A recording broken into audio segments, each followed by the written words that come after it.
Okay, so the Chazara. We already blessed for those who are joining us on the recording, and we're going into this idea of letting someone die. Today we would call it death with dignity. And we see in this beautiful story of Rabbi Yehuda Hanassi, the redactor of the Mishnah, in the first century to about the second or third century, depending on who you ask. And we have this incredible moment in which his disciples are praying for him to stay alive, praying for him to stay alive. They're doing this Misha Beirach, and the prayer is actually keeping him alive miraculously. And then his maidservant sees that, oh my gosh, he is really in pain. He's really suffering. She goes up to the roof. Russell said yesterday or last time, kind of enacting the will of heaven, the will of God.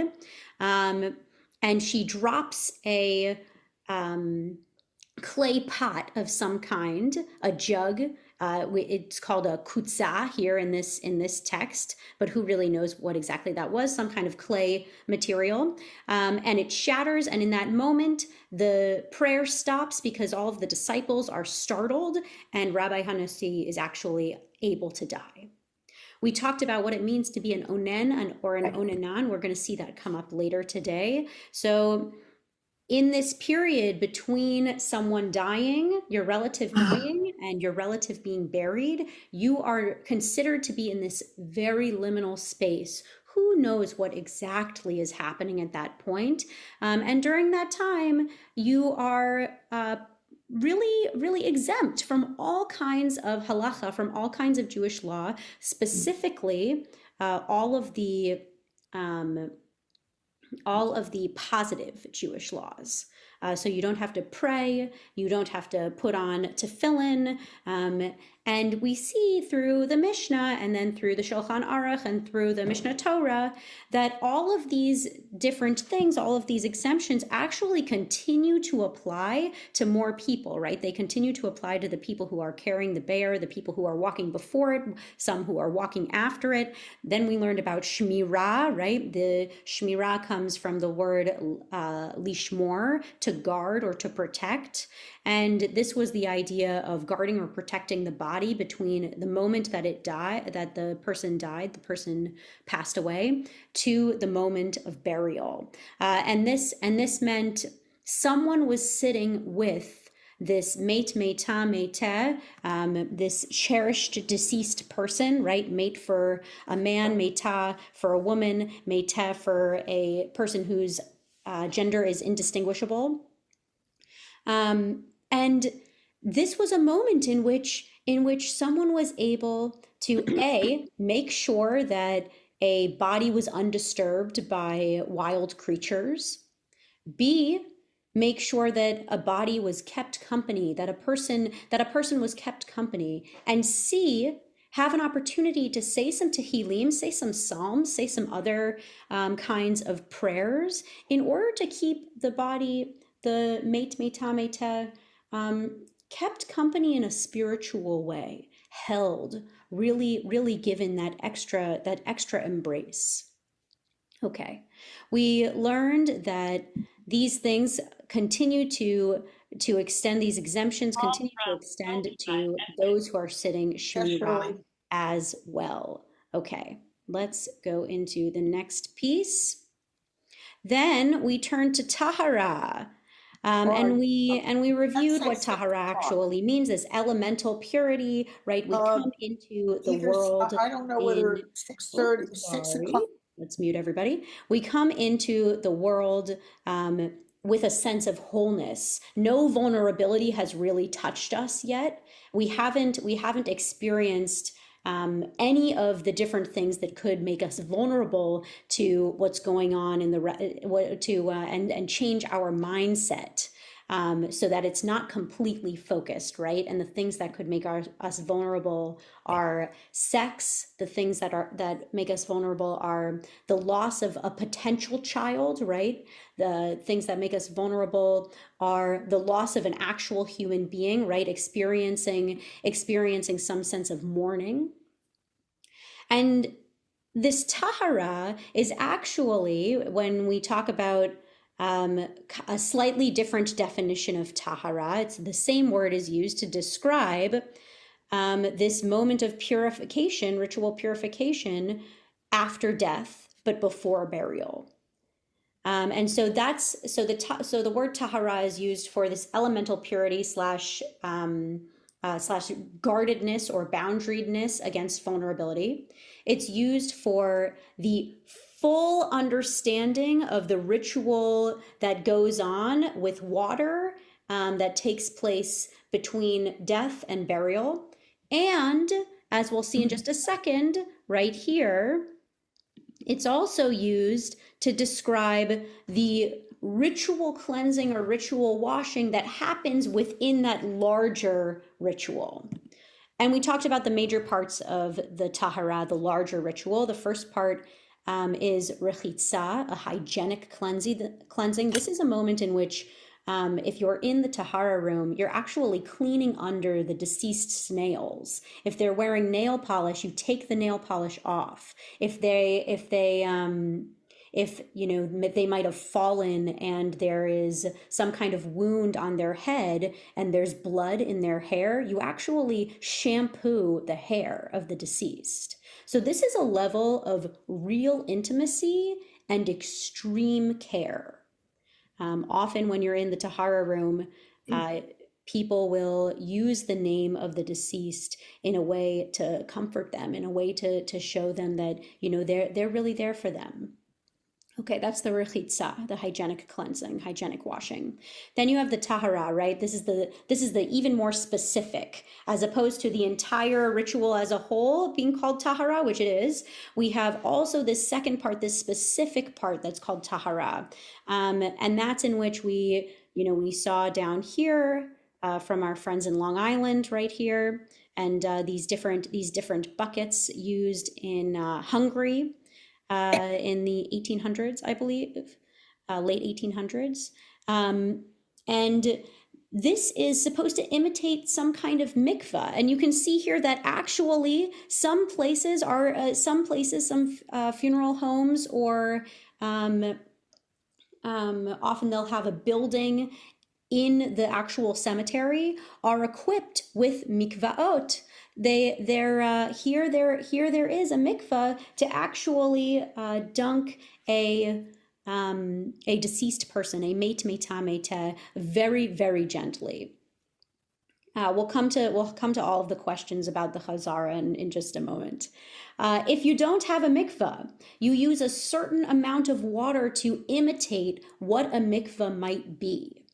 Right? And these buckets were used to pour that water in a certain way, which invokes a number of different Kabbalistic elements. We spoke about a few of them, but perhaps at a later date, we will have a more robust class on Tahara, and we will really talk about what it means to recite Tahora-hi or Tahor-heh or Tahora-heh.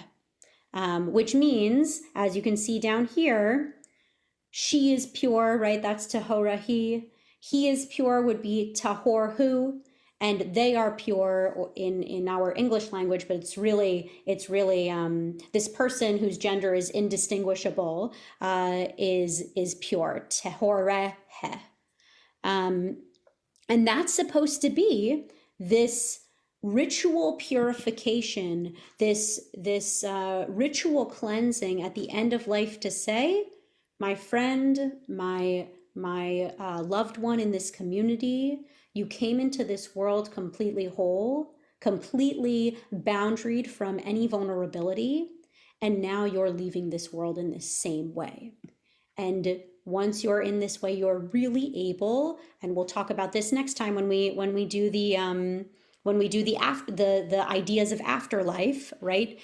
two Jews, three opinions on the afterlife, right? We'll explore together, what it actually means to be Bitzror HaChaim, right? Yitzror Bitzror HaChaim. If you've ever been to a funeral, you've heard those words chanted as a part of the El Malei Rachamim, right? Please rise for the morning prayer, the El Malei Rachamim. And those words literally mean to be bound up in the boundness of God.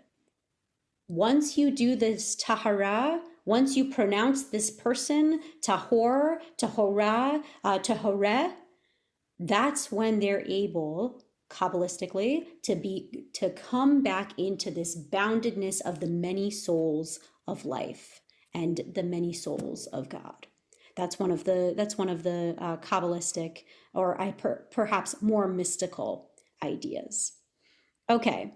So now we're all done with our chazara, if you want to say it in a modern Hebrew way. And now we're coming to our halbasha. So we did the first part of the tahara, that's the rechitza, and I skipped over this, but even before you begin what is known as the tahara, you say this mechila, right? And the mechila literally means forgiveness, and in which you ask every single person around the tahara table asks for forgiveness from the deceased, just in case, something I wouldn't even say goes wrong or there's a mistake, but just in case it is not as careful and as diligent in one moment as it possibly could be, even though that kavod is at the forefront of your mind, even though that respect, that honor of the deceased is at the forefront of your mind. Okay, so mechila, rechitza, and now tahara, and finally now we're getting to part 3, halbasha. Okay. So, halbasha means the dressing of the deceased. At this point, they've been hygienically cleansed, they've been ritually cleansed, you're drying them off, you're making sure that there's absolutely no water anywhere so that you can most easily get these clothes on. And this is a picture of all of the burial shrouds that a person is clothed in at this moment, at the very end of their life, when they're making this final transition. And this burial, and each of the pieces of the burial shroud you'll see come from these 2 verses in Leviticus, Vayikra in the Hebrew, and we actually say, as we're dressing the meta in these burial shrouds, we actually say these verses split up. So we'll dress with one piece of the shrouds, and then we'll say that piece of the verse. So let's have a reader, and I'm just going to call on people so that we don't lapse. And of course, if you don't want to read, you can just say, "Oh, I'm going to pass," or pass, and we'll go to the next person. Alan, would you read this piece from Vayikra in the English, please? Sure. Thus only shall Aaron enter the shrine with a bull of the herd for a sin offering and a ram for a burnt offering. Okay, stop there for now. What's happening here? What shrine is Aaron entering into? What sin offering is he about to give to God? Is he about to offer up on the altar? Why is he doing that? Any guesses? What one would think, the Holy of Holies, the Beautiful. inner room. Say that. Sorry, I cut you off at the end. The inner room. Excellent. So the innermost room of the temple. This moment is actually happening in the Mishkan, in the tabernacle, in the temporary dwelling place of God that the Israelites set up and take down as they travel through the desert. But it's imagining that this is going to happen in the temple in Jerusalem, in the Holy of Holies. Aaron is going to go into this place, into this most intimate meeting place with God, and he's going to make this offering. Why is he going to make this offering, and what time of year is it? Any guesses? In the fall, the harvest season. Okay, fall harvest season, very, very close. Very, very close. It's certainly in the fall. Let's try to pinpoint it even more. Sukkot. Sukkot, not quite, not quite. I thought this was connected with Yom Kippur. Boom! Excellent. Trish, it is connected with Yom Kippur. Okay, so this is a huge moment. What's happening in the Torah, or what the Torah is imagining to happen later on, is this moment of heightened drama. Okay, so if you listen to Israeli pop music, you'll know that this is a moment of heightened drama in Israeli pop music too. There's a lot of amazing music about this moment. Okay, so what's happening? Well, yeah, is there? Well, he's the high priest, right? Good. So what's happening is Aaron, as the high priest, is going into the Holy of Holies on Yom Kippur. The entire Israelite people is gathered in the temple courtyard at this moment. This is what the Torah imagines. And they've all been fasting. They've all been atoning for their sins. They've all been, beating their chests. They don't really say Ashamnu Bagadnu and so on and so forth, but they're all in this moment of real repentance, attempting to begin the process, at least begin it, of tshuva, of returning, of when they come to that same moment when there's a fork in the road, they don't take the one that was the mistake. Instead, they make a different choice. This is the very beginning of that tshuva process. So all of these people are outside of the Holy of Holies. They're in the temple courtyard. Aaron, he washes himself, he dresses himself, he goes into the Holy of Holies, and every single thing that he does needs to be absolutely perfect. And as one moment passes and the next comes in, and so on and so forth, we keep going one second at a time. The drama outside, the excitement, the will God actually accept our offering of repentance through the high priest continues to build and build and build until the moment that Aaron has made the offering and leaves the Holy of Holies, and the people see him, and it moves from a moment of tension, a moment of fear, a moment of longing for God to accept this offering, suddenly to a moment of joy. God has accepted the offering. The people can breathe for one more year, and they rejoice in this incredible, incredible alleviation of tension. How do they know that God has accepted the offering? So if Aaron leaves the Holy of Holies and he is alive, God has accepted the offering. Okay. That's the sign. That's a sign. Yeah. So, I mean, it's, we laugh about it and it sounds kind of crazy, but if you imagine what this must have been like for the Israelite people, I mean, it's completely full of awe, right? This is one of the reasons why Yom Kippur, we think of it as quite a solemn day, but why Yom Kippur is described as the most joyful day of the year in some of our Talmudic texts. Okay, so that paints the picture. Alan, would you continue to read for us, verse 4? Sure. He shall be dressed in a sacred linen tunic, with linen breeches next to his flesh, and be girt with a linen sash, and he shall wear a linen turban. They are sacred vestments. He shall bathe his body in water and then put them on. Good. Okay, so what does that sound like to you? The bathing his body in water and then put them on. What does that sound like? The test. Be ready for burial. Right. Yeah, he's getting ready for burial. So he's one. When he does this, he's accepting that he might die in this moment, that he might have made a tiny, tiny mistake, that he might not be able to repent for himself, for his family, and then for the Israelite nation, and that he might actually die. So that's one point.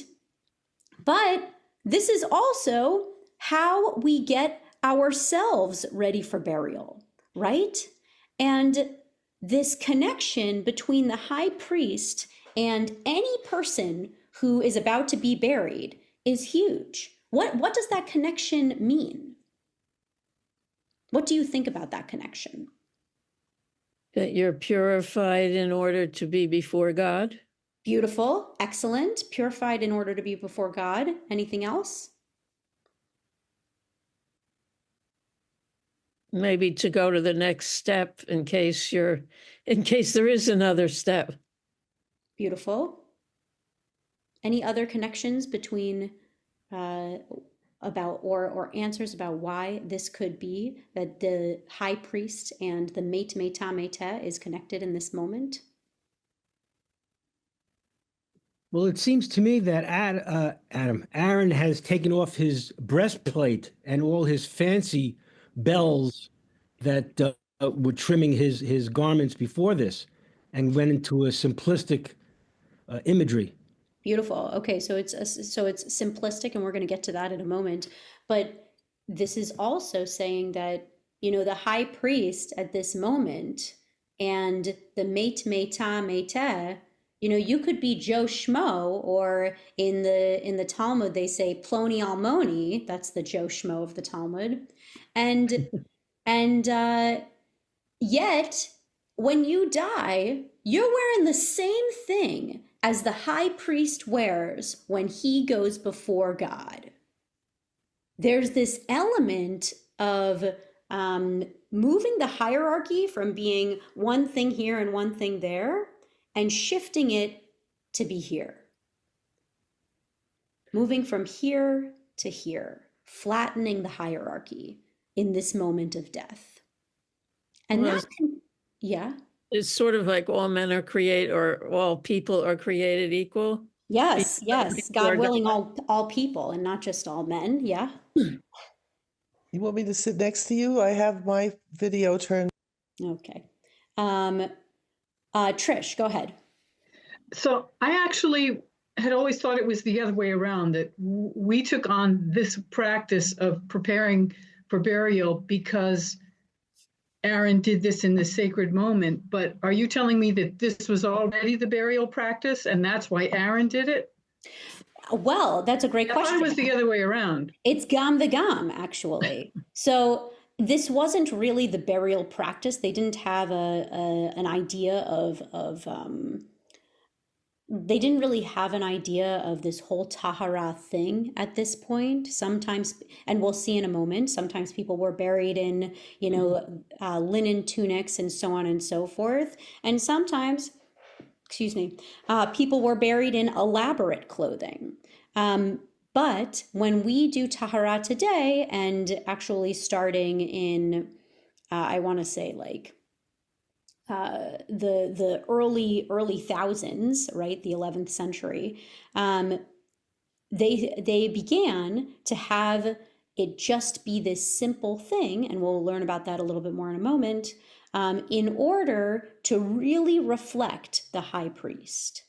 But before that, and certainly during the Talmudic times, people were trying to reflect the high priests and what they wore in the time of death by wearing the elaborate, gold mail and trying to recreate the ephod and the urim and tumim, all of these different things, with bells and pomegranates and embroidery, in order to say this is actually the high priest. Yes, Karen. Yes, I just wondered if it has anything to do with being humble before God by going through this ritual, dressing in the simplest of attires to show humility. I think it absolutely does. Yeah. You're hitting the nail on the head. Beautiful. And also, it's a sign of saying, even the high priest, when they come before God, they take off all of the bells and whistles. They take off all of the intricate embroidery, the fine linen, and they come in just this simple garb to remind them of their own humility. Yes, go ahead, Russell. Well, I have not gone back through Leviticus to see what they do to prepare for all of the other rituals, but this impresses me as not so different. And in fact, one might say that what Aaron is doing to prepare for this particular sacrifice, this particular mitzvah, whatever it is what he would do in any event. And it sort of reminds me of the discussion we had a few weeks ago in our Talmud discussion about conversion, where the things that the convert is meant to do every day of reviewing the laws and doing mitzvahs are the sort of things that we should be doing every day. As if I think, I came away thinking, you should treat every day as if it were your conversion to Judaism. And similarly, is this telling us that we should treat every day as if we are going to be participating in one of the most serious and respectful rituals? Beautiful. First of all, that's one of the reasons, regardless of the conversion process, but that's one of the reasons that often people who convert to Judaism are Jews by choice are the most knowledgeable in the Jewish community, because they actually chose to really study in the glory of Torah for usually a year, sometimes a few more years. Beautiful. So this specific piece here, this piece in Leviticus, I don't think is saying that we should be coming into this moment every day, and especially because this is really a one day a year experience, and I don't know if we could live in the amount of heightened tension that this moment creates every day. However, we did learn when we studied the Vidui that you're supposed to be repenting every day as if it's your last day. So there is some sense that there needs to be a real understanding of seriousness in terms of every action we make. Is this an action that is continuing my path of tshuva, is continuing my path of returning to God, of making sure that I'm making that the right choice when I come to the fork in the road? Or is this a moment in which I'm not continuing to pursue tshuva? And so it makes us think about this need to continue to think intentionally about our actions. And that's something that our Torah, and specifically Pirkei Avot that we read I guess 2 times ago, really hammers home. Yes, Audrey, and then we'll move on to the next text.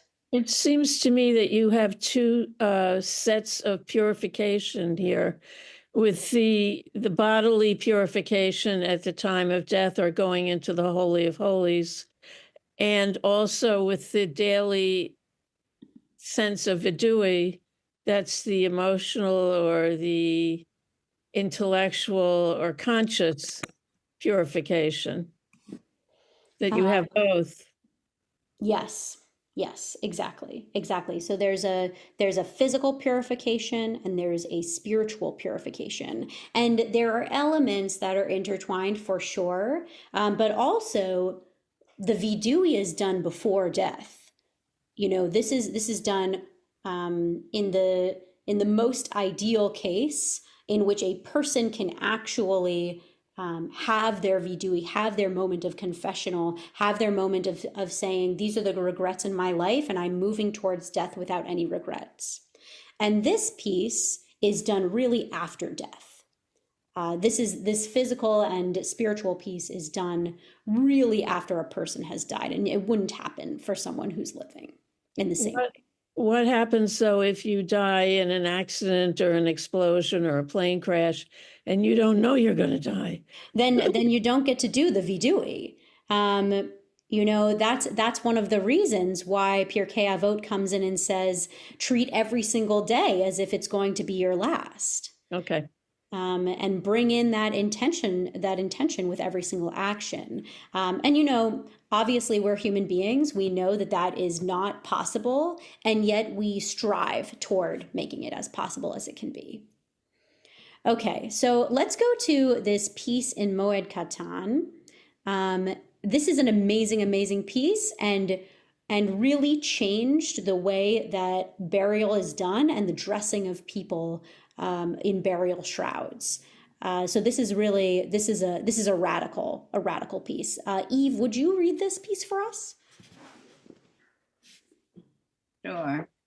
Likewise, at first taking the dead out for burial was more difficult for the relatives than the actual death, because it was customary to bury the dead in expensive shrouds which the poor could not afford.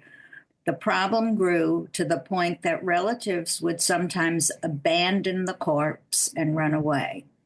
This lasted until Rabban Gamliel came and acted with frivolity, meaning that he waived his dignity by leaving instructions that he be taken out for burial in linen garments.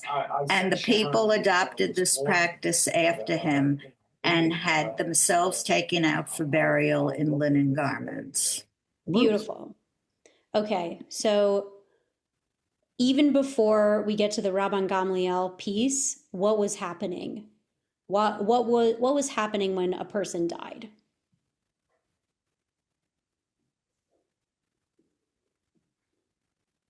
Anybody? Yeah, they would dress them in riches. Great.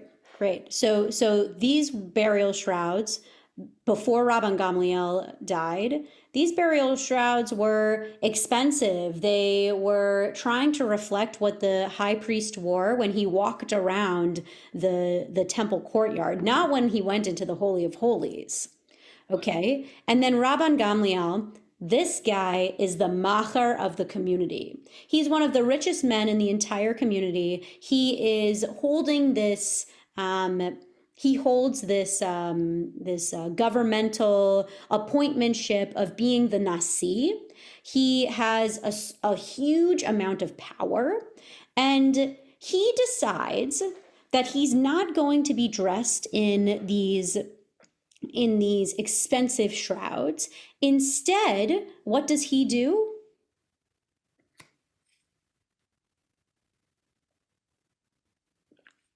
What does he do?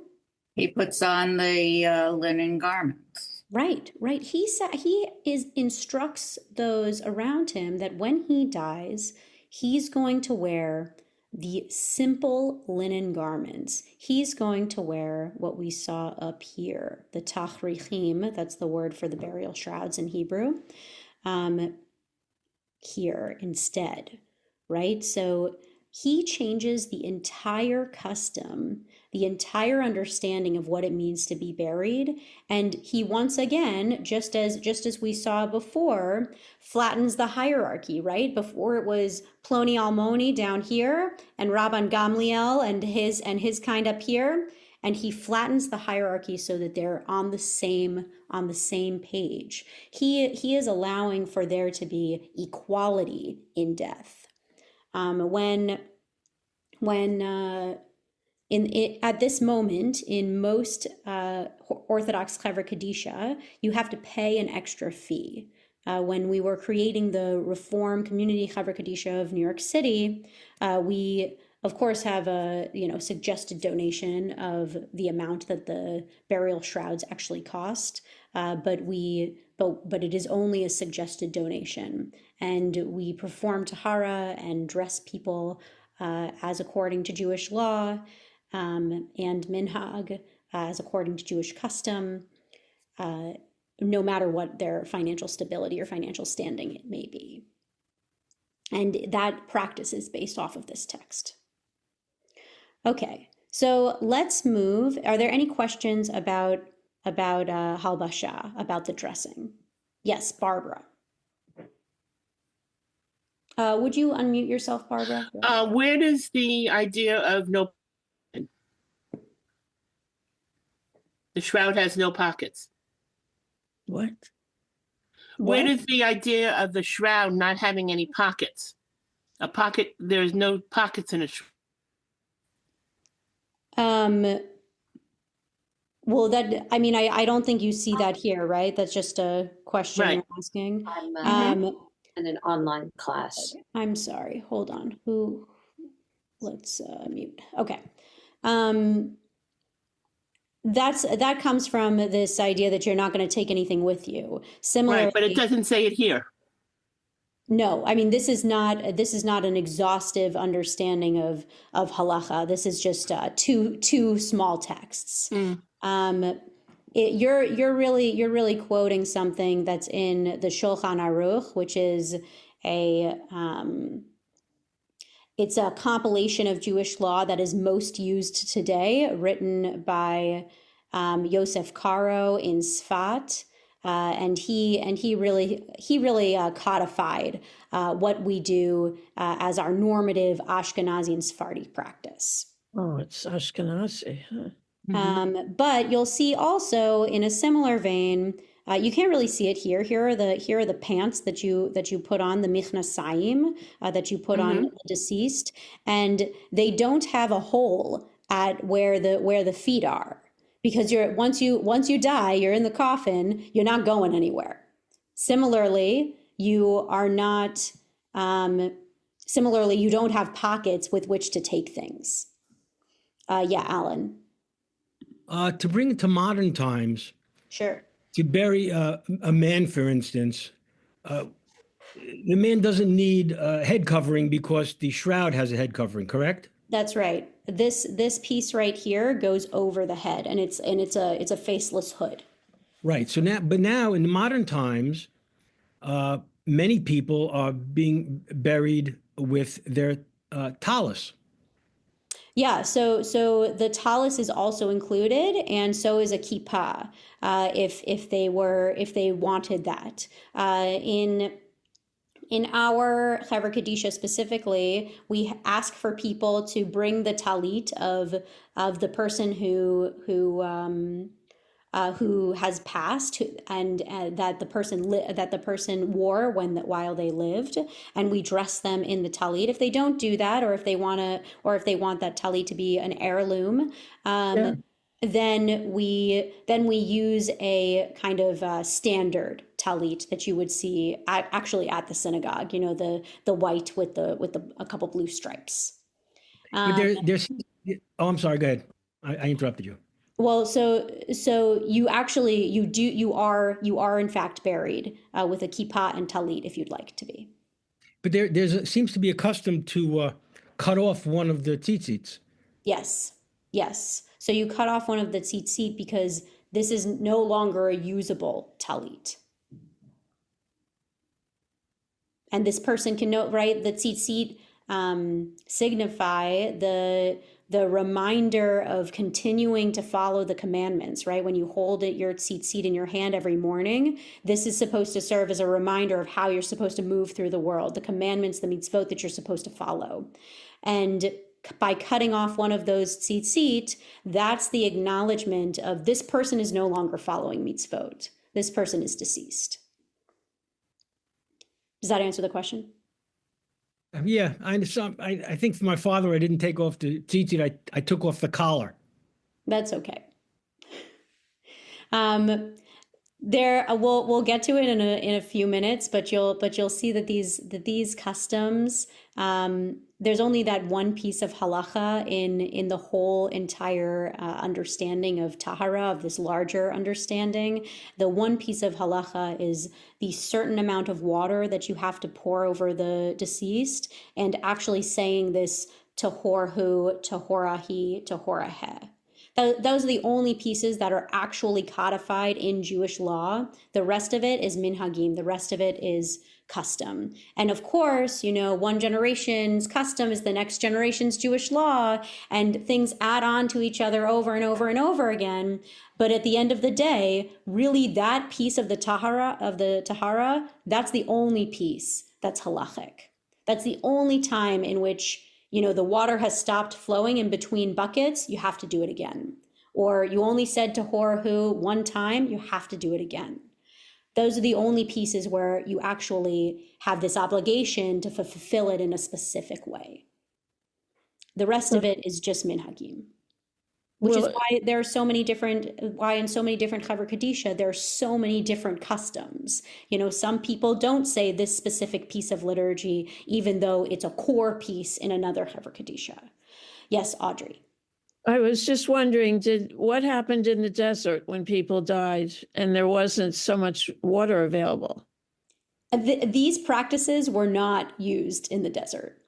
Okay, that was before this was established? Yeah, so something along these lines was happening around the temple period, but this wasn't really codified certainly it wasn't codified until 1626 with Ma'avar Yabok, right? We talked about that last time.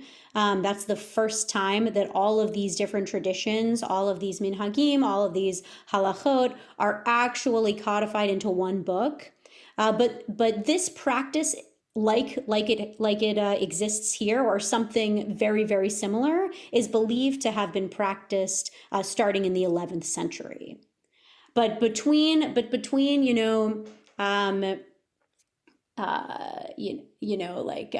100 BCE to the 11th century, these things were really still evolving. And so they certainly were not doing something like this in the desert, in the Torah. Okay, thank you. No problem. No problem. Thanks for asking. Okay, so now we get to the hashkava, the very, very last piece, the laying to rest. And we'll see, what is the deceased compared to? And I should have brought this poem that I have. Maybe I'll pull it up and be able to share it with you. But what is the deceased compared to? And we actually say these words. First of all, what's the Hebrew word? Does anybody know the Hebrew word for casket? Any guesses? Yeah, Barbara. Aron. Aron, exactly. The Hebrew word for casket is Aron. Where do we know the word Aron from? Aron HaKodesh. Aron HaKodesh, the place where the Torah is placed. Okay. That's beautiful.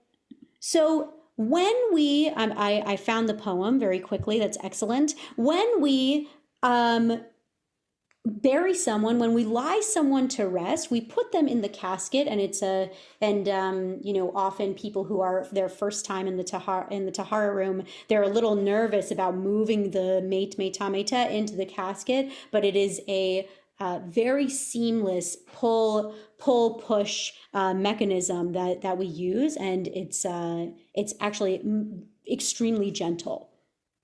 After we put the body into the casket, what do we say? If you've ever been to, we don't do this in our congregation, unfortunately, but if you've ever been to a congregation that does a fuller beginning of the Torah service, and you'll recognize the melody, certainly because we use the same melody, right? You will hear Vayehi bin so Aaron Vayomer Moshe Kuma Adonai ve'afutzu oivecha ve'anusu mesanecha mipanecha. And then that goes into that we know. Ki mitzion teitzei Torah, right? That's very familiar. We do that in our shul. And so what we are saying as we move right after we move this person into their Aron, we are saying, when the ark was set out, Moses would say, "Advance, O Adonai, may your enemies be scattered and may your foes flee before you." We are saying the exact same words that Moses would say when he put the 10 Commandments in the Ark of the Covenant. We are comparing our deceased to a Torah. I'm just going to stop sharing for a second, and I'm going to share this amazing poem that often we share in funerals or in the beginning of funerals. Let me share that with you, and then we'll keep going.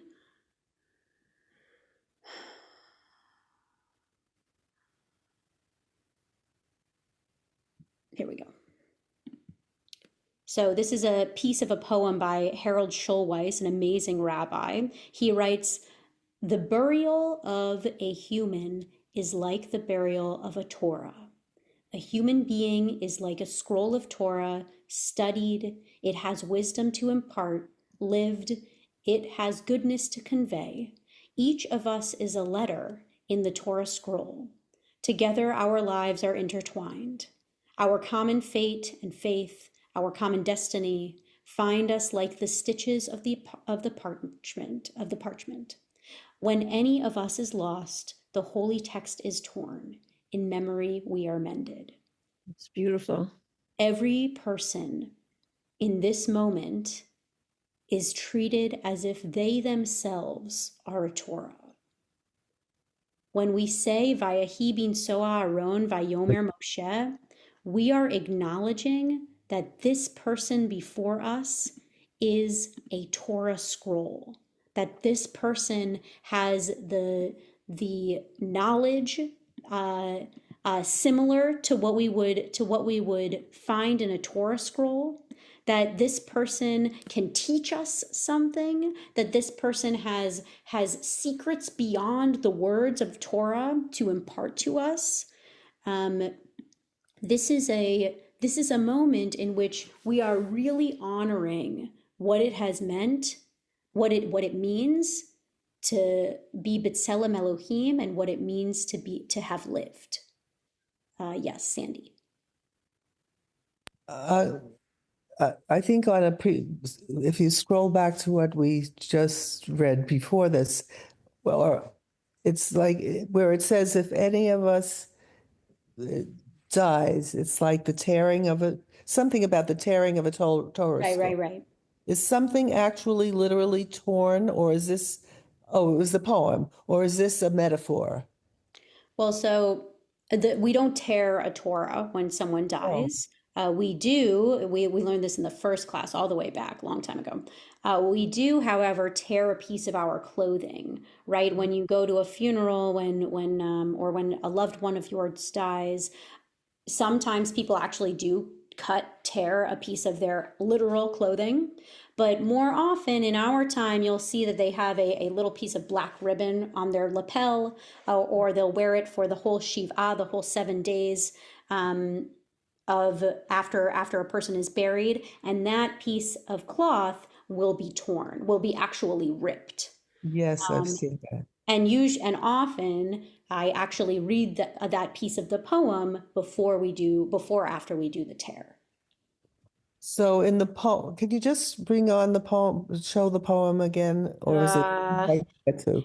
I think I don't want to go back and forth because I have to reshare, stop share. You know what I mean? But I can certainly read it again. Hold on, let me bring it up. Just read the second stanza, second half. Here we go. The second half, our common fate and faith, our common destiny, find us like the stitches of the parchment. When any of us is lost, the holy text is torn. In memory, we are mended. Is there a way for us to get a copy of that poem? Yes, I can put this. It's actually a much longer poem, but I can put this piece that I've read to you all in the chat. That's great. Thank you. There we go. Okay, So are more people this picture that you show of the deceased in that outfit, is that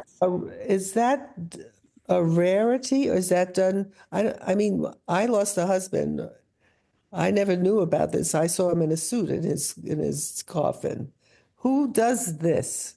So if you have a Chevra Kadisha, or if you seek out a Chevra Kadisha at the moment of death, after they do the Tahara experience, the Rechitza, the hygienic cleansing, then the Tahara, the ritual cleansing, and then the Halbasha, the dressing, they will do this whole thing.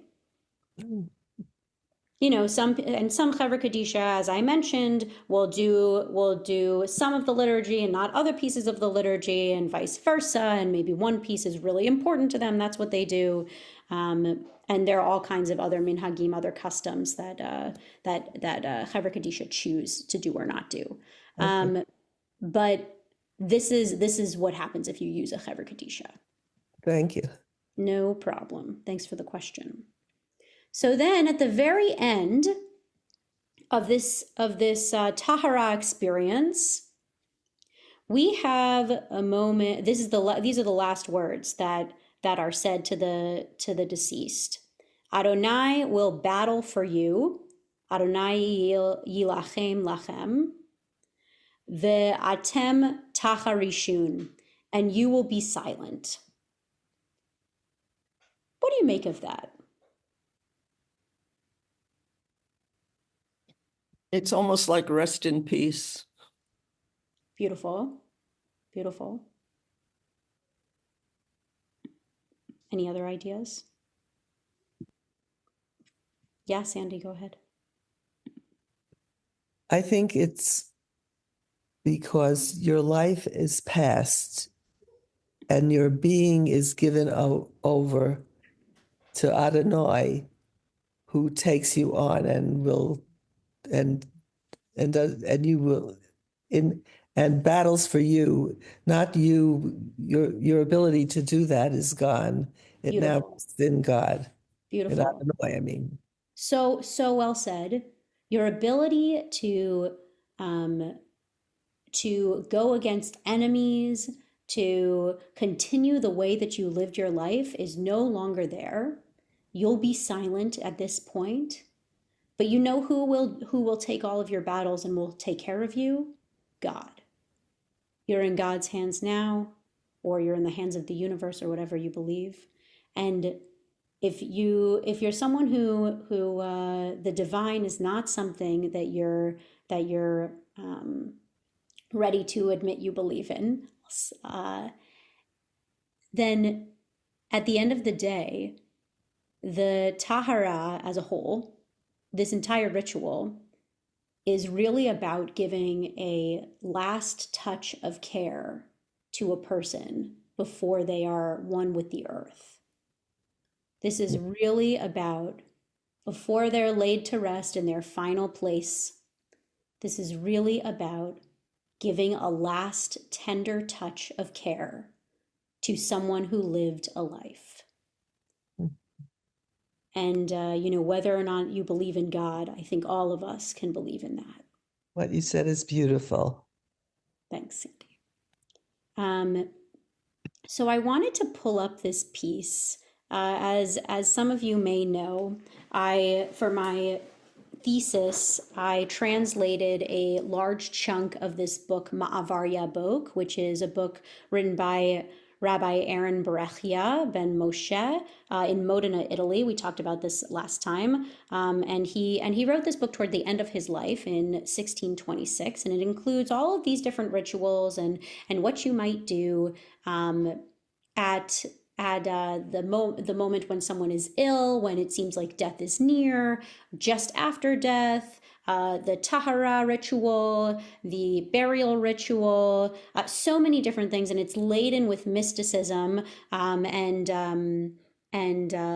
Hasidic words that just don't exist in any other context. So there are a lot of amazing rabbit holes to discover. But this is a piece that was translated not in the piece that I translated, but translated by an amazing rabbi, Rabbi Stephen Moss, who has translated almost the entire book. Not the piece that I translated though, so I contributed to that effort, which is very cool for me at least. But he writes he translates this piece that Rabbi Berechia wrote that I think speaks to the continuation of evolution of what this ritual is. Russell, can I ask you to read this piece? By all means. I composed new ideas and different explanations to offer them as an offering and as incense in love and in reverence before the holy congregations, in order that it will make a way in the midst of the shaking worlds, a bridge from the world of change and destruction with its sinful heavenly condition to be joined with the pleasures of unity, blessing, and holiness, and that we will wrestle with God until dawn, for then our body and soul will no longer be called Jacob, but rather Israel. In that, we will be worthy of seeing God face to face. What resonates with you about that piece?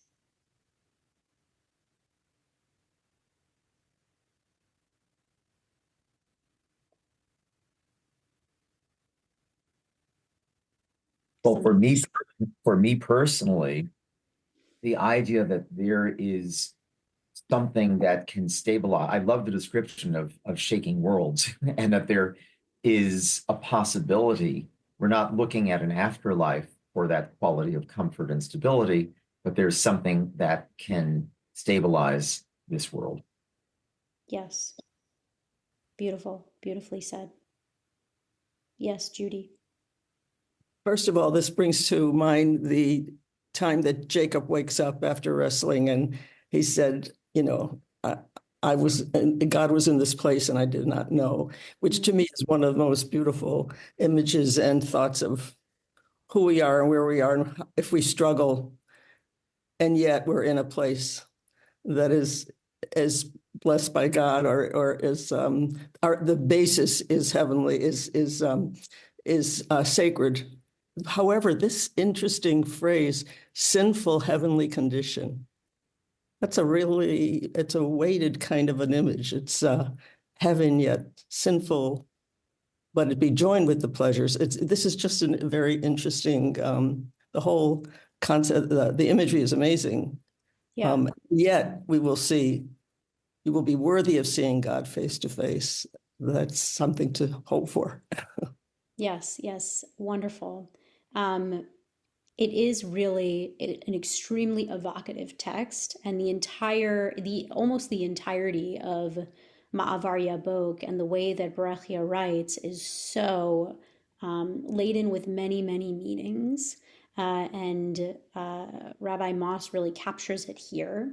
I do just want to say that when Jacob wakes up from the wrestling, he doesn't say God is in this place and I don't know and I didn't know it. That's from after the latter dream, but it still does evoke in us this idea of, we're walking along in our journey and actually God is here the entire time, or the divine is with us, or the universe is watching, however you want to phrase it. Sandy, go ahead. I don't know if I'm understanding this properly, but I'm paying attention to the fourth line of the text. A bridge from the world of change and destruction with its sinful heavenly condition. I'm thinking that, and I don't know if I'm completely all off. This is the living before the death. That's right. You're a mixture of sinful heavenly condition. That's right. Okay. And that essence of being alive at death becomes transformed, as in the next line, to be joined with the pleasures of unity, blessing, and holiness, there's a transformation. And Yes. that is the process of moving from life to death. Is that what it means? Well, so the transformation is not just in moving from life to death. The transformation That's comes through important. this tahara experience.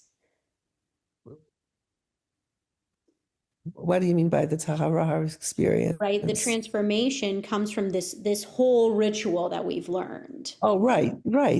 Yes, so that's what I was trying to say. Yeah. Oh, okay, beautiful. Thank you.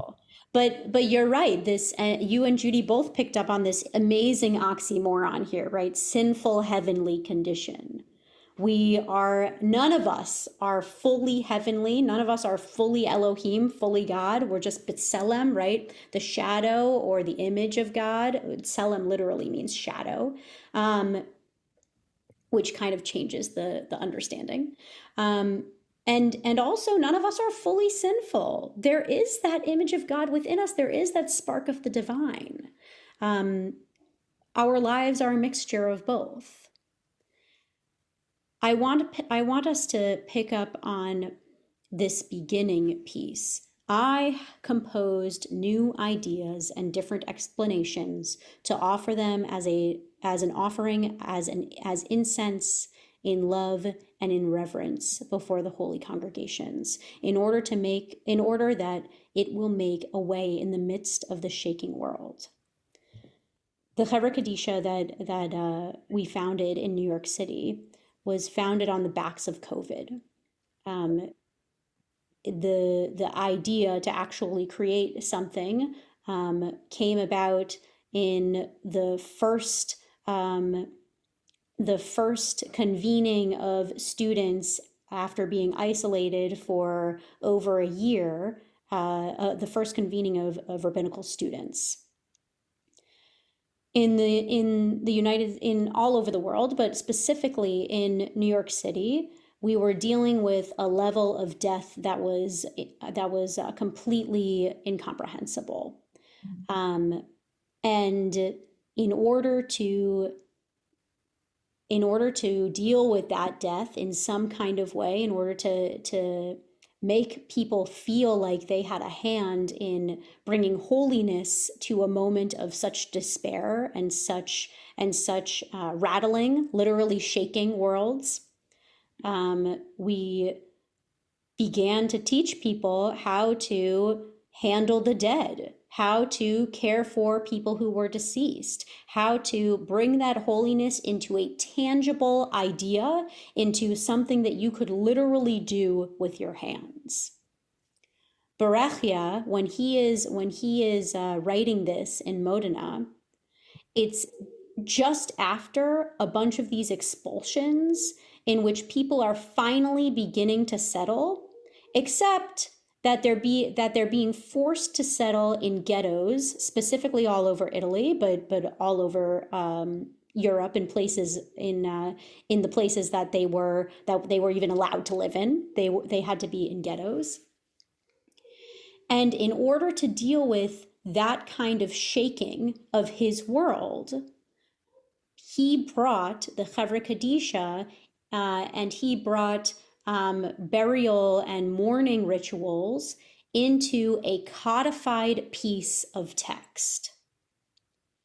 So there's this idea that when, it seems like all is lost, perhaps we're still living with that, and we can't do anything, and the people around us are passing away, and it seems like we're completely helpless. This is something that can actually be done. And this is a way to bring holiness to them and holiness into our lives as well. Arlene. You're on mute, Arlene.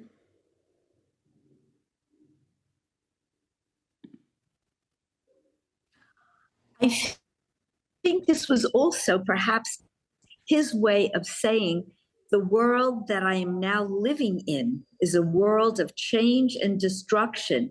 Totally. That I'm not happy in, and a lot of other people aren't. But let's be aware that maybe at some point we will get some relief, and we will be at the point where we can enjoy the pleasures of unity, blessing, and holiness in the next life. Yeah, I think that's a great interpretation.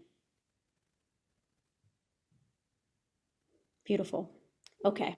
So we're going to Now, I dive don't back. know what his personal beliefs were. Right. Right. It's hard to know. It's hard to know.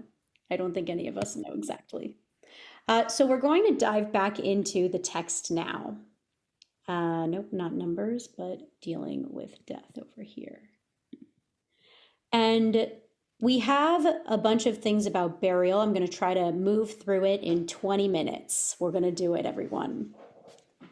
So we have this moment in Shemot. We just read this, and I'm sure you heard it a number of times. Joseph, he makes the children of Israel take a vow or an oath that once they are ready to leave Egypt, they will take his bones out of his coffin or out of his, however they stored them in Israel, in Egypt, and they will bring it to the Holy Land. We skip all the way to the book of Joshua, the first book following the Torah, where they actually get to enter the Holy Land. And indeed, the bones of Joseph, which the Israelites had brought up from Egypt, were buried in Shechem, in the land of Israel.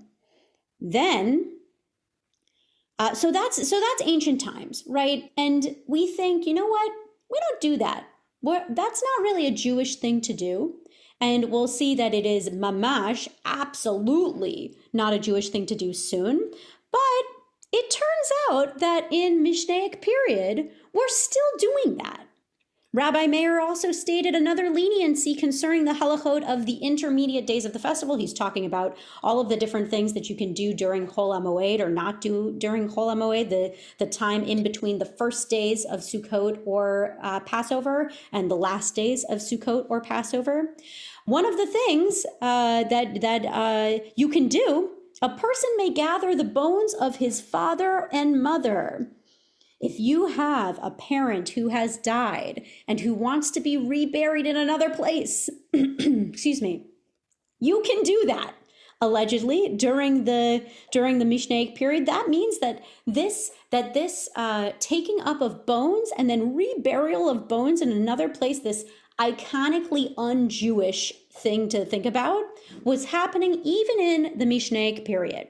And it keeps going. One may not dig crypts or graves on the intermediate days of the festival during Chol HaMoed, but one may adjust, and it continues and continues and continues. I want to come back to this idea of same-day burial specifically for the criminal, right? We get the idea of same-day burial in the Torah originally because the Torah says you should not allow a person who has committed a crime and who has been executed to have their body laid out in the public. Instead, in the same day, they don't, excuse me, they don't say a 24-hour period, but they say instead, within the same day, so before the sun sets, you have to bury that person. Okay, so our Mishnah says, once the flesh of the deceased had decomposed, they would gather his bones. Oh my gosh, we have the continuation of this bone situation. And bury them in their proper place in his ancestral burial plot, similar to how Joseph was buried. And soon after the execution, the relatives of the executed transgression would come and inquire about the welfare of the judges and about the welfare of the witnesses, as if to say, we hold no grudges against you, as you judged a true judgment. And when we read this, I'll just point out that when it says they come and inquire about the welfare, the literal words are visho'alin, and they asked bishalom. Visho'alin bishlom. They asked about whether or not these people had peace. They asked about, right, when we say in modern day Hebrew, we say, how are you? We're saying ma shlomech or ma shlomcha, right? And you can hear that word shalom in there. Are you at peace? That's what we're saying. How is your self? Are you feeling at peace? That's what we're saying. So they would go to Hadayanim and say and ask about their peace. Are they at peace? Uvi Shalom Ha'edim, and also to the witnesses. They would say they would ask about their peace, and you can see it right here, Shalom. And then in the end, I highlighted this piece. You used to be able to actually highlight in colors in Sefaria. No longer. They changed their source sheet tech here, but instead I bolded it. Excuse me, because I think that this last piece is really important. In the English, it says, "And the relatives of the executed man would not mourn him with the observance of the usual mourning rites, so that his unmourned death would atone for his transgression." That's a whole Kabbalistic thing. We can talk about that later. But they would grieve over his passing, since grief is felt only in the heart. And in the Hebrew, you'll recognize some words here. Velo hayu mit ablin, right? That comes from the word evel, mourning. They would not mourn. Aval onenin. Do we remember that word? We're talking about being an onen. When we are in this liminal period, which for the criminal, you're in the liminal period for forever. But the liminal period is associated with grief.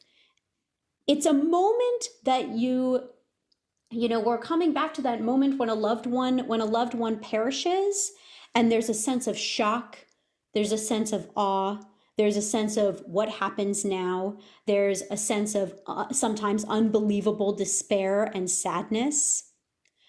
And that's the piece that it says, She'ein aninut ella balev.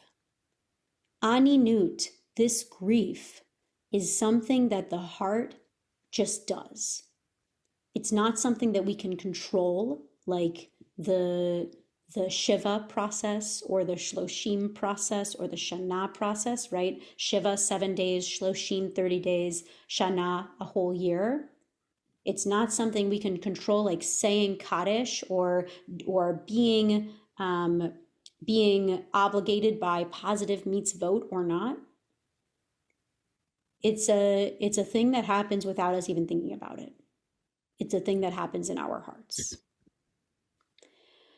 And the Bartanura comes along and continues that sentiment. Okay, I want us to move into, so we talked about burial a little bit. The the do's and don'ts of burial do's and don'ts. So in the Mishnah, we read, we bury a corpse, a meit meita meita, with its face upward. We then place earth and stones back in place above it. They may bury it in a wooden coffin. I don't know why it says they may, because it says yesh lahen. Oh, if they have it, they should bury a person in a wooden coffin. So we have a lot of different things here. First, the stone and the earth. The earth, afar, is also dust, right? And we'll see that play out in a moment. And the stones are actually shards of pottery, broken pottery. And if you go to a tahara room, you will see a bag of just shattered pottery ready to be placed on the eyes of a person before you wrap them in the tachrichim, before you wrap them in the burial shrouds. This is because and we'll talk about this next week, when the Messiah eventually comes, all of these pieces of pottery will be brought back together, and that will hasten the revitalization of this deceased person in the world to come. For the earth, it doesn't specify here, it just says Afar in the Hebrew, but this is specifically Afar Yisrael. This is specifically earth from the land of Israel. Similarly, if a person is not buried inside of the land of Israel, this earth that's sprinkled on top of their body will allow them be as if they were in fact buried in the land of Israel, and they will also be revitalized. The wooden coffin, that's to ensure that decay is as quickly as possible, and that a person becomes one with the earth as quickly as possible, which is, by the way, doesn't really jive so much with what we read about Yosef a minute ago with all of these bones. You're not supposed to be digging up the bones, according to the Mishnah Torah written by Maimonides in the 12th century. Then you have the Shulchan Aruch a little bit later. This is the official codification of law, right? The Mishnah Torah, that's like, he describes it as a book for the masses, and in his words, a book for the eaters of meat and bread. This is Maimonides was, we talk about how awesome he was, and he certainly was, and also he was extremely elitist. He wrote 2 books, one for the meat and bread eaters and one for the intellectuals.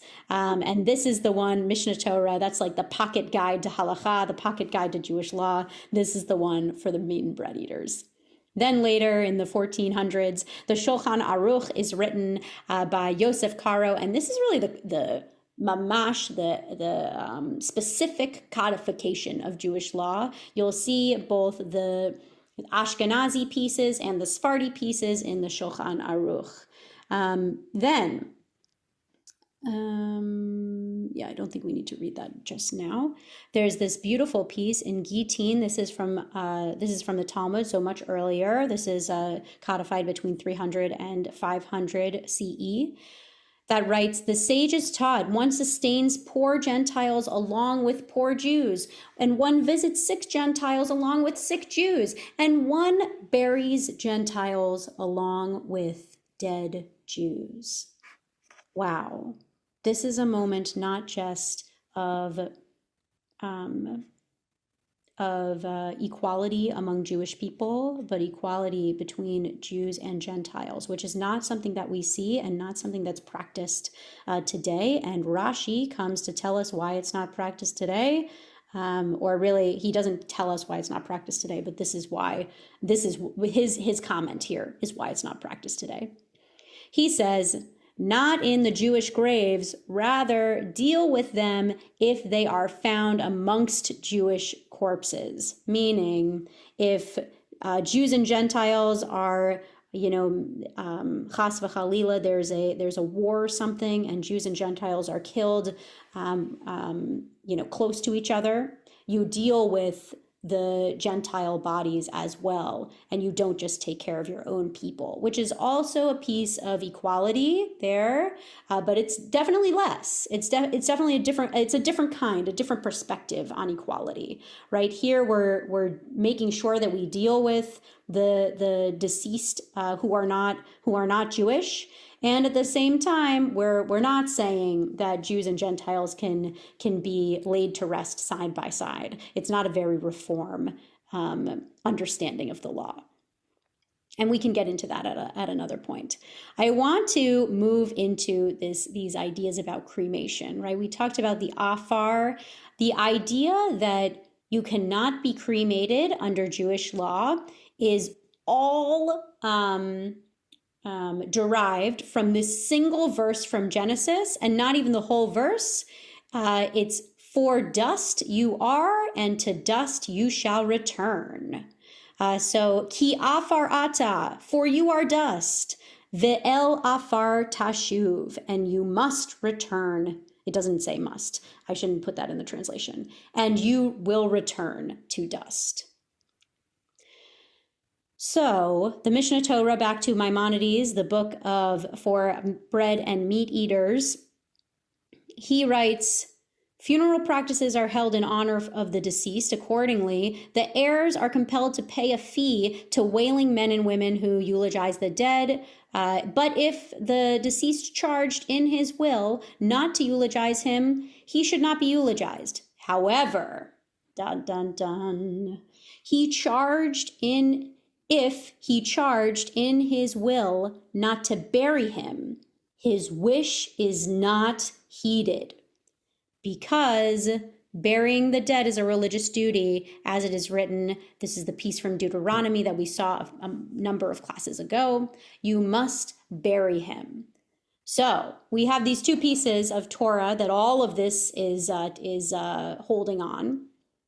Number one, from Afar you came, to Afar you will return. Number two, Deuteronomy, you must be buried. Here we go. It's a different word used. We have the word karka, but it's the same understanding of afar. One who places his deceased in a coffin or a casket, but does not bury him in earth, transgresses, leaving the deceased overnight. You must bury him within before the sun sets.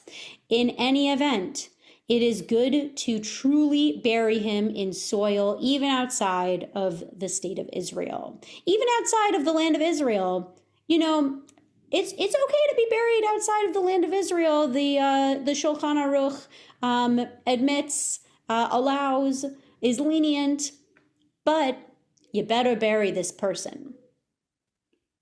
Okay.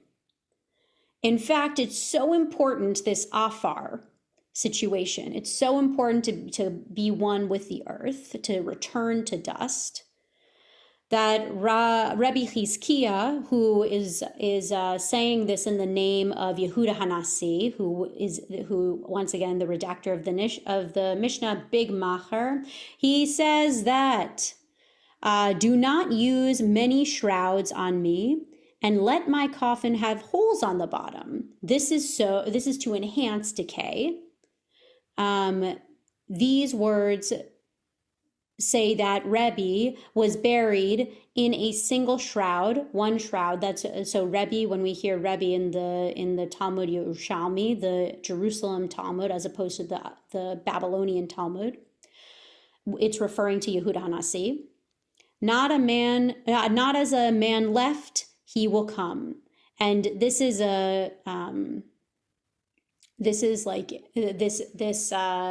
Nasa Azilhu Ati. This is a like paraphrasing of the from Afar you came, and to Afar you will return. Okay, this is a very challenging text, I would say, from Maurice Lamb, who is the modern writer of Jewish law in the conservative movement. The modern writer of Jewish law around death and mourning in the conservative movement. I should make sure that that's in there. He writes, cremation is never permitted for all of the reasons that we saw above. The deceased must be interred bodily in the earth. It is forbidden in every and any circumstance to reduce the dead to ash in a crematorium. It is an offensive act, for it does violence to the spirit and letter of Jewish law, which never in the long past sanctioned the ancient pagan practice of burning on the pyre. Even if the deceased willed cremation, their wishes must be ignored in order to observe the will of God. Biblical law takes precedence over the instructions of the deceased, which is in terms of rabbinic law, it does not take precedence. Cremated ashes may not be buried in a Jewish cemetery. Shiva is not observed, and Kaddish is not recited for them. Pretty harsh from Rabbi Lamb. Yes. Yes. And yet, if we come over here, we see that our people were not cremated, but they were not put in the earth. They did not go back to being dust. We see that there was a place called Beit Sha'arim. Beit Sha'arim was a place where there are more than 30 burial caves and at least 124 sarcophagi. And this place was created and used between the 1st and 4th centuries. So Jews were doing this, even with their knowledge, even with their great knowledge of Jewish law at this time, even with their great knowledge of the Torah. And we see, here's the, you can go back and read this if you'd like, but this is the evolution. This is the first mention of Beit Sha'arim, which literally means Beit, right? Home, house. Sha'arim, we know that word from the high holidays. Keep open the gates. Keep them open for us at the end of the day. Sha'arim means gates. So house of gates, meaning house of gates from this life into the next life. And wow, listen to this. It was taught Rabbi Yehuda Hanasi was lying on his sickbed at Sipori, but a burial place was reserved for him at Beit Sha'arim. We have some conflicting information, and I've included some pictures that I actually took from Beit Sha'arim when I visited there in Israel. You can go visit there. It's a UNESCO World Heritage Site. And it is believed that Rabbi Yehuda Hanasi, the redactor of the Mishnah, the one who said only one burial shroud and holes in the bottom of my coffin, was in fact buried in a sarcophagus, not in the ground. So we continue to move through this piece, and you can come back and look at the texts that talk about all of these different exceptions to the rules that we actually see in the Talmud before we become so rigid in our understanding of what Jewish law could allow for us. But at the end of the day, what actually matters, and I'll answer questions in a moment. At the end of the day, Haniftar min hamet, when one departs and becomes a mate, when a person falls and dies, lo yomar lo lech l'shalom. Don't say, for you go to peace. Ella lech b'shalom. Say, go in peace. So that's when a person comes up from the dead. However, when a person dies, haniftar min hachai, excuse me, I misspoke the first time. But when a person dies, this is the second one. Lo yomar lo lech b'shalom, go in peace. Rather, ella lech l'shalom, go toward peace. What matters at the very end of the day? That we are going toward peace in this moment of transition, this final transition from life to death. Yes, Arlene. Go ahead, Arlene. I just wanted to say that my dad grew up in an Orthodox household. And I remember him discussing the burial plots with my mother, who said, well, why can't we be buried in a mausoleum? And my father said, with tremendous irritation, because Jews are never buried in a mausoleum. And now, about 20 years after he passed away and was buried, right next to him is a mausoleum in the Beth Israel Cemetery in New Jersey. There we go. Yeah, I mean, I wouldn't say that cremation is the normative Jewish practice at all. Yeah. It's really not. And there are many, many, many rabbis who would say that if you want to be buried in a Jewish cemetery, if you want a full traditional burial, don't get cremated. And yet we see in our text that people were doing all kinds of things. And it shouldn't, if you or your loved one wants to be cremated, this should not be a prohibitor for you. Yeah, Audrey. Well, also, there are cases where people are cremated and then their ashes are placed in an urn and the urn is buried into the ground. So it's not necessarily either or. Yeah, if you cremate like that, that I would not say that that's either. I would not say that that's a little bit of both. You're being No. cremated. You like in that case, if your body is being burned, and we'll get into some of this maybe and maybe next time. I don't know if we'll really have time in our hour and a half, but if your body is being burned, there are many Hasidic and Kabbalistic beliefs that your soul is not able to fully depart from your body, and so you're burning the soul. Okay. That's the mystical understanding and the mystical argument against cremation. That makes sense. Thank Yeah. you. And so if you're burning the body, if you're burning the meit meita meiteh, like that's kind of the end game. And it's not to say that you absolutely shouldn't do it, but that's the understanding of it in Jewish law. Thank you. Yeah, of course. Thanks for the question. It was a good one. All right, friends, this has been an incredible learning, at least for me. I've had a great time learning with you, and I hope you have too. And I'm really looking forward to our two Jews, three afterlives conversation next time. Eve and Jay, did you have a comment before No, we I leave was just today? going to ask, I mean, doesn't the soul depart the body upon death?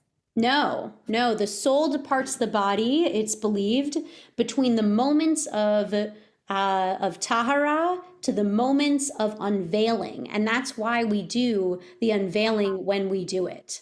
Because at that time, we have given the soul enough time to depart from the body and break free. All right. Yeah, good question. Good question. All right, everybody, have a wonderful rest of your day. I hope that you have enjoyed basking in the light of Torah. I certainly have, and I'll look forward to learning with you next week. We will, in fact, I know it wasn't in the e-blast. I know it says that we're supposed to end today, but we will, in fact, have another meeting, another learning, the final learning next week on the 13th. Thank you. Be well.